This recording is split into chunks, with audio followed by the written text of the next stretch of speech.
कल ही हमने आपको बताया था कि जो जांच टीम अपना काम कर रही है उसकी तरफ से आशुतोष ब्रह्मचारी ने प्रेस वार्ता करके सारी रिपोर्ट आप लोगों को बताई है। हमने तभी कहा था कि जांच टीम क्या कर रही है, इसकी आख्या अगर शिकायतकर्ता के द्वारा, किसी हिस्ट्री शीटर के द्वारा पब्लिक में बताई जाएगी तो पुलिस का क्या प्रभाव रहेगा। खैर, अब आप कह रहे हैं कि जांच रिपोर्ट के बारे में वो पब्लिकली बता रहे हैं आप लोगों को, तो ये तो रिपोर्ट सार्वजनिक होती नहीं है, और होती भी है तो पुलिस विभाग के द्वारा होनी चाहिए। उनके माध्यम से क्यों आ रही है? क्या परमानेंट प्रवक्ता अपना उत्तर प्रदेश पुलिस ने उनको बना लिया है? ये सवाल है। स्वामी जी, शीश महल और स्विमिंग पूल की बात आ रही है, दिखाने की बात आ रही है, क्या आपके तरफ से ऐसा है कि शीश महल और स्विमिंग पूल और दुनिया भर की जो बातें आ रही हैं, ये सब इस समय मौका है, तो जिसके मन में जो खुन्नस है अपने अपने वक्तव्य के माध्यम से वो निकाल ले रहा है। सच्चाई ये है कि ये श्री विद्या मठ है, पूज्यपाद ज्योतिष पीठाधीश्वर एवं द्वारका शारदा पीठाधीश्वर जगद्गुरु शंकराचार्य स्वामी स्वरूपानंद सरस्वती जी महाराज के द्वारा अपने गुरुजी की इच्छा को पूरा करने के क्रम में निर्मित कराया गया था। ईस्वी सन 1995 में इसका निर्माण हुआ और उसके बाद से ये मठ लोक कल्याण के कार्य निरंतर करता चला आ रहा है। जहाँ तक 5 मंजिला होने की बात है, ये ऐसी चीज नहीं होती है कि कोई जेब में रख करके छिपा ले कि एक 5 मंजिला है कि 3 मंजिला है कि 8 मंजिला है, ये तो दूर से ही दिख जाता है। और जहाँ तक शीश महल होने की बात है, शीश महल होना माने शीशे लगे होना, ये अच्छाई है कि बुराई है? अगर हम किसी कमरे में बैठे हैं और उसमें शीशा लगा है, पारदर्शी है कि बाहर का व्यक्ति भी अंदर झांक सकता है, तो ये तो आश्रम के लिए एक अच्छाई होनी चाहिए कि यहाँ पर कुछ भी छिपा हुआ नहीं है, शीशा लगा हुआ है कि कभी भी कोई भी कहीं से भी देख रहा है, एक दूसरे लोग देख रहे हैं, कोई छिप करके यहाँ कार्य नहीं हो रहा है। तो जो इस मठ का गुण है, शीशा लगा हुआ, छिपा हुआ ना होना, उसको दुर्गुण के रूप में प्रस्तुत किया जा रहा है। और जहाँ तक स्विमिंग पूल की बात है, तो हमने पहले ही बता दिया आप लोगों को कि हमारे गुरुजी महाराज का स्वास्थ्य जब ज्यादा खराब हुआ था, वैद्यों ने उनको कहा था कि आपके शरीर में व्यायाम की आवश्यकता है, तो वो गिर न जाएं चलते समय। इसके लिए उनके लिए थोड़ा सा एक गड्ढा बनाया गया था जिसमें वो चल करके व्यायाम कर सके। तो वो उनके स्वतंत्रता संग्राम सेनानी होने और साथ ही साथ 2 पीठों के शंकराचार्य होने के नाते उनके स्वास्थ्य की सुरक्षा पूरे देश की जिम्मेदारी थी, और उसी क्रम में उनके स्वास्थ्य की दृष्टि से वो बनाया गया था और वो उनके साथ ही उसको समाप्त कर दिया गया। तो ऐसी परिस्थिति में, और जहाँ तक यह है कि किसी को घुसने नहीं दिया जाता, बहुत दुर्गम है, गोपनीय रखा गया है, तो सवाल यह है कि आप लोगों ने जाने कितने आंदोलन श्री विद्या मठ से देखे हैं, और आप में से जो नए नए पत्रकार आ जाते हैं, इसलिए हम भी बहुत मुश्किल में पड़ जाते हैं कहने को, लेकिन आप पुराने आपके पत्रकारों से पूछिए जो अब कार्यालयों में बैठ करके काम कर रहे हैं आपके ऊपर, आप ग्राउंड पर आते हो, उनसे पूछिए कि जब हम लोग नीचे भूखंड पर मिलते ही नहीं थे, माने भूमिगत तल्ले पर, पहले ऊपर ही सबसे मिलते जुलते थे, जहाँ गुरुजी रहते थे वहीं पर सब लोग उनका दर्शन करने भी जाते थे, वहीं हम भी मिलते जुलते थे। सालों ऐसा ही चलता रहा, जितने आंदोलन चले हर आंदोलन में ऊपर ही जाते थे लोग। लेकिन बाद में जब ज्यादा लोग आने लग गए हमारे शंकराचार्य होने के बाद, तो बहुत सारे वृद्ध लोग होते थे, वो कहते थे कि हम ऊपर कैसे चढ़ के जाएं। गुरुजी के लिए एक लिफ्ट चलाई गई थी, वो दिन भर चलती थी तो बिजली का किराया बढ़ता था, तो हमसे लोगों ने अनुरोध किया कि आप ऊपर रहते हैं, ऊपर ही बैठते हैं, इसलिए सबको ऊपर तक जाना पड़ता है और बड़ी दिक्कत होती है इतना सीढ़ी ऊपर चढ़ करके जाना।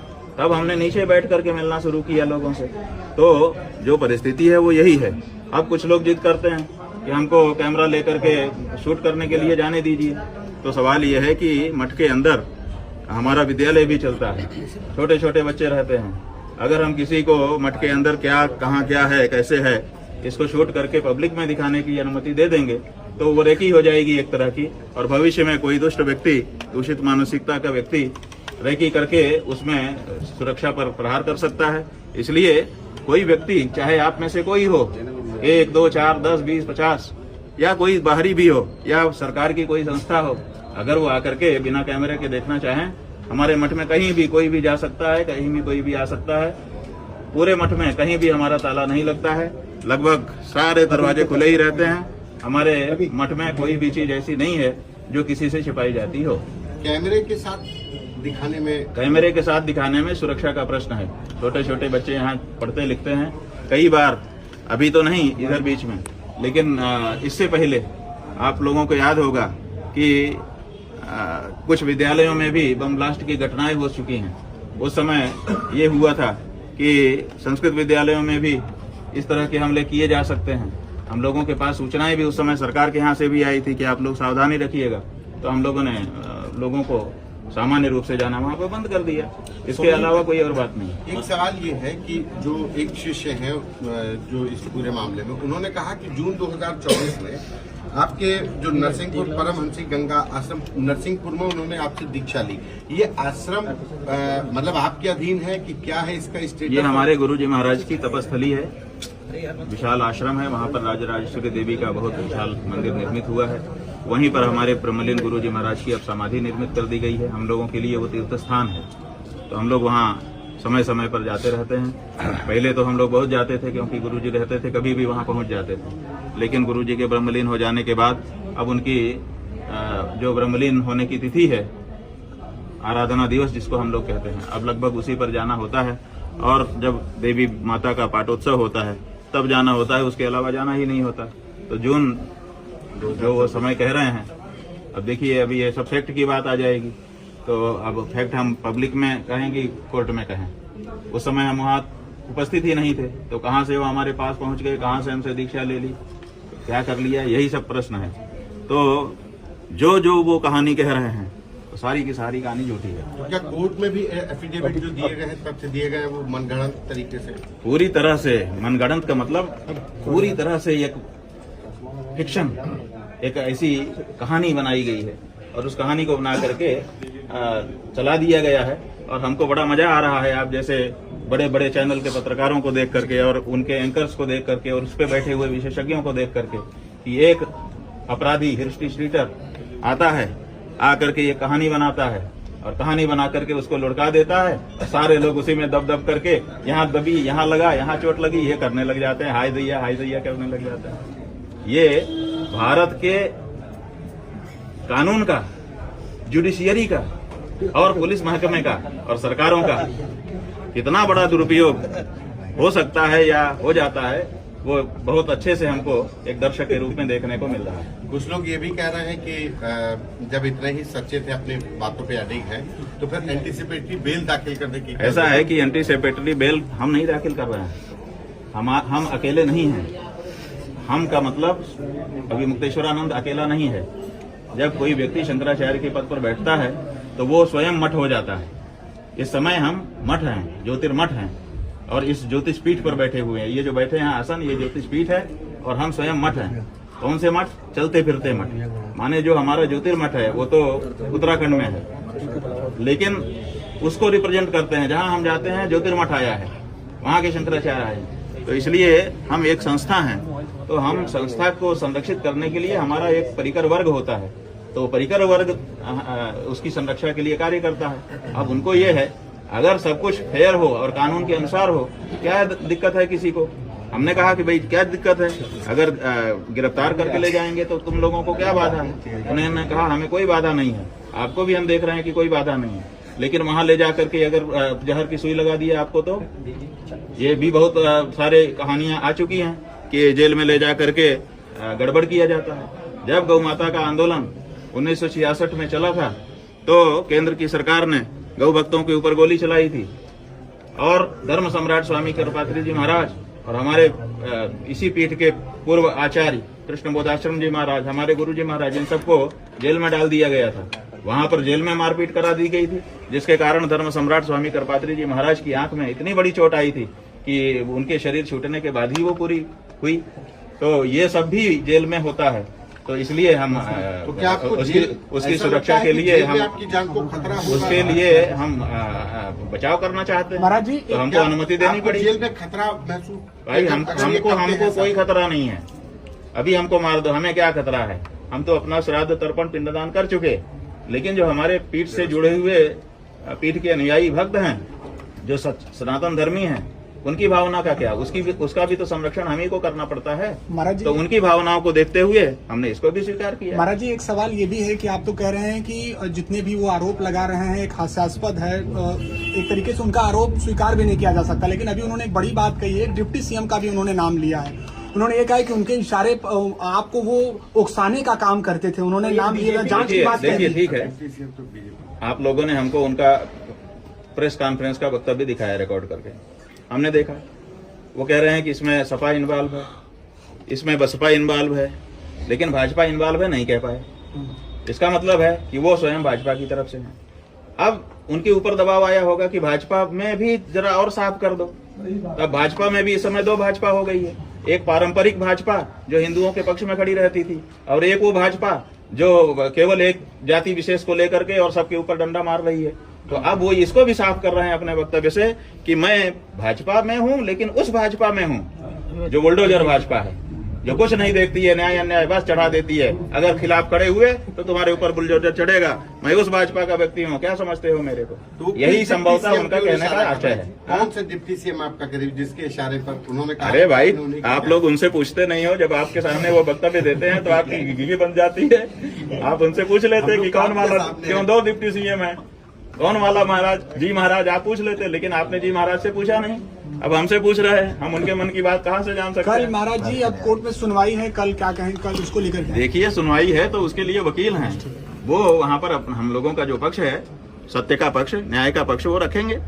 एक आखिरी सवाल ये है हाँ। कि जो पीड़ित बच्चे हैं उसमें से एक ने कहा कि काशी के जोशी मठ में, तो क्या जोशी मठ काशी में कोई ऐसा है? तो ऐसा है कि ये बच्चे जो आज तक में जो बयान प्रसारित हुआ है उसी के बारे में आप बोल रहे हैं ना, तो अभी हमको दिखाया गया, तो वो बच्चे बेचारे, पहली बात तो ये है कि जितना सिखाया पढ़ा गया है उतना बोल रहे हैं, उतना ही सिखाया पड़ा, उनको क्या पता कि कौन सी चीज कहाँ है, आप लोग तो पकड़ लिए। दूसरी बात यह है कि वो बच्चे वही हैं, ये कौन वेरीफाई करेगा?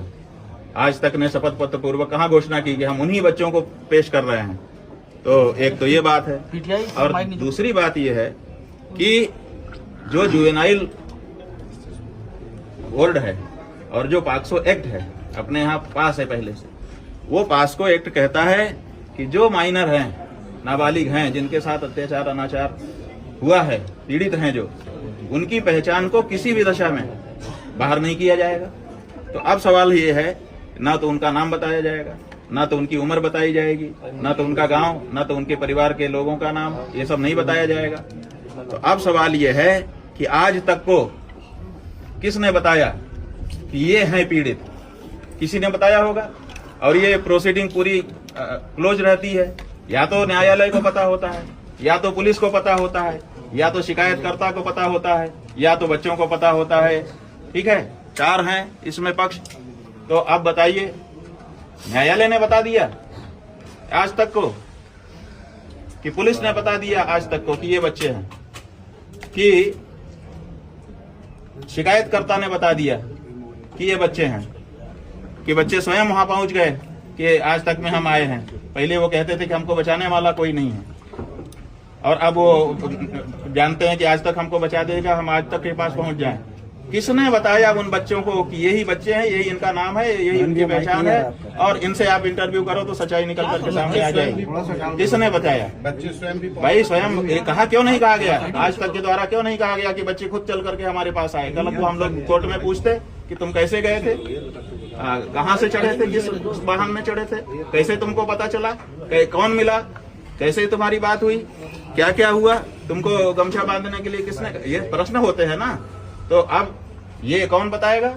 तो इसलिए इसका मतलब है। अच्छा, दूसरी बात यह है, जनता कह रही है कि भाई ये जो बात है, जो उनका बयान है, ये तो 163, 164, 161 जाने कौन कौन सी धाराएं हैं, उनमें होता ही है। वो अपना बयान देते ही, आज तक को इतनी जल्दी क्या थी कि बच्चों को ला करके उनको पूछताछ करके अभी केस निपटा दो? तो इतनी हरी किस बात की है? इसका मतलब है कि शंकराचार्य को बदनाम करने का जो कुछ भी मौका हो उसको छोड़ो मत। और ये सब क्यों? क्योंकि शंकराचार्य की कहानी देखने में जनता को लगा दिया गया है, और उसी बहाने से जो एप्स्टीन की फाइल खुली हुई है, फिर से सुन लीजिए, एक एप्स्टीन फाइल है एप्स्टीन नाम का व्यक्ति था, उसने जो फाइल बनाई है वो फाइल इस समय खुली हुई है और उस फाइल में ऐसी ऐसी चीजें निकल करके आ गई हैं जिसपे इस देश में पूरे विश्व में चर्चा हो रही है, केवल भारत में चर्चा नहीं हो रही है, क्योंकि भारत में शंकराचार्य का मामला झूठा निकाल करके एप्स्टीन फाइल की चर्चा को दबाने का काम किया जा रहा है। ठीक है, ठीक।